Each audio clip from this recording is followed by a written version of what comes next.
Et ce, depuis la nuit du 4 au 5 février. Plusieurs rues de Descartes sont encore plongées dans l'obscurité aujourd'hui. En cause, le vol de câbles en cuivre qui alimentent les lampadaires. Un phénomène qui s'est déjà produit plusieurs fois, de nombreuses fois même sur diverses communes d'Indre-et-Loire et notamment à Descartes en 2022. Cette matière première, le cuivre, est ensuite revendue dans des réseaux illégaux.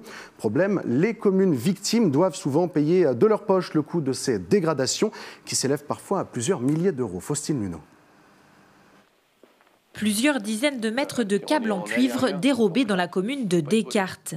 Des voleurs se sont attaqués aux lampadaires publics dans la nuit du 4 au 5 février.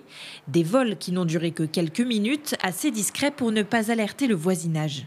On coupe le câble et on tire le câble et après donc ils sont partis dans cette rue et dans la rue, donc la rue Marceau, et qui a donc en interconnexion avec plusieurs rues autour, c'est-à-dire la rue Hoche, la rue Foch et tout ça. Donc il est évident que si on coupe entre la boîte d'alimentation et le reste du réseau, bien, ça va être tout un quartier dans le noir, quoi. C'est le cas du secteur de l'avenue du Général de Gaulle ainsi que d'une partie du centre-bourg. Dans cette dernière, l'éclairage n'a toujours pas été rétabli. Les habitants de Descartes n'ont d'autre choix que d'attendre la fin des réparations. Depuis 2 semaines, en fait, quand on rentre le soir, on se retrouve complètement dans le noir absolu. Je trouve ça inadmissible quand même de voler des câbles comme ça. Malheureusement, après, c'est la commune et nous, les habitants de la commune, qui vont être obligés de payer, bien sûr. En effet, pour la municipalité, la facture des réparations va peser sur le budget consacré à l'éclairage public. 100 000 € en 2023, en particulier pour le passage au LED. Ce sont des éléments qui ne sont pas assurables. Donc aujourd'hui, c'est entièrement à charge de la collectivité.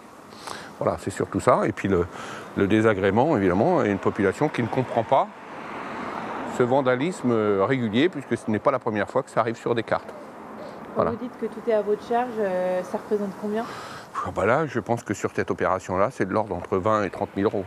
Le maire de Descartes a déposé plainte auprès de la gendarmerie et ce n'est pas la première fois. Les vols de cuivre ne sont pas rares dans le département. Les voleurs agissent souvent la nuit, mais parfois aussi en plein jour, profitant de la pause de la fibre par exemple, pour être confondus avec des agents professionnels. Le cuivre actuellement a une valeur marchande de on va dire 8 € à peu près le kilo. Donc, et le câble, il y en a partout.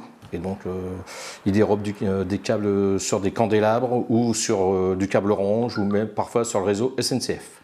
À Descartes, une enquête de la gendarmerie a été ouverte.